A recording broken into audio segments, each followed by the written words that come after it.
And I thought there was something fundamentally wrong with digital photography and projection that I didn't understand.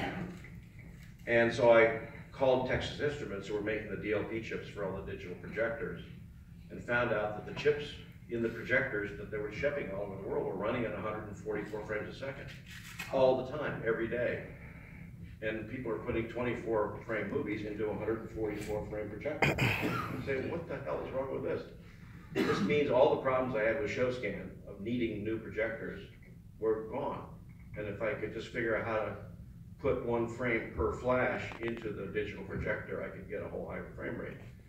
And so I started experimenting, and I made a very fundamental series of discoveries about digital projection, which is they don't have any shutters in them. I never thought about this before. I mean, who knew? But for the last 90 years, all of our film projection has had a double-bladed shutter in the projector. Each frame is actually shown twice. It's 24 frames, but it's shown in 48 flashes. So there's no motion continuity. And then when you make a 3D movie digitally, each frame is shown 3 times. The left eye is shown 3 times, and the right eye is shown 3 times. So there are 72 flashes of the left eye, 72 flashes of the right eye for a total of 144, which was why the projections were that way. But the screen never goes dark. There's no shutter. I said, okay, I got to figure out what's going on.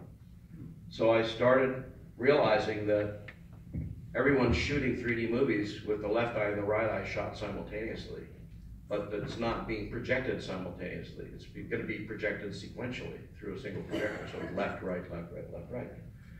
And so I did this test. This was about 6 years ago. And I set up the cameras to shoot exactly in the same sequence that would be projected. 60 frames per eye, 60 for the left eye and 60 for the right eye, and tuned the projector to run 120 frames. This whole amazing event happened where the screen disappeared and I was looking into reality.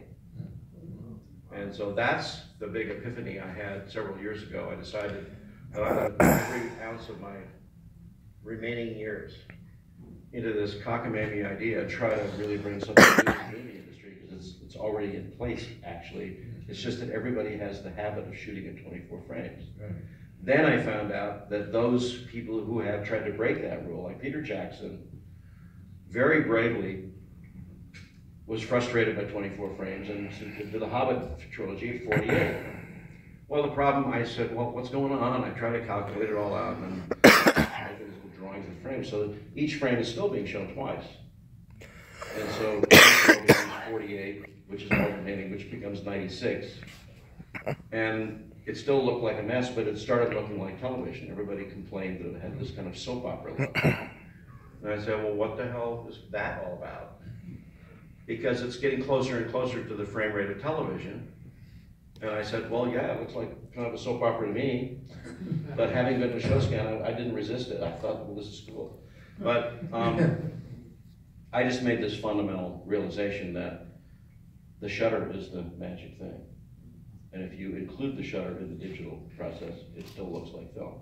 It's so dumbly easy. I patented it, by the way, so if you want to use it, you have to. Well, listen, we look forward to seeing more of these. Thank you so much tonight for John. Thank you so much.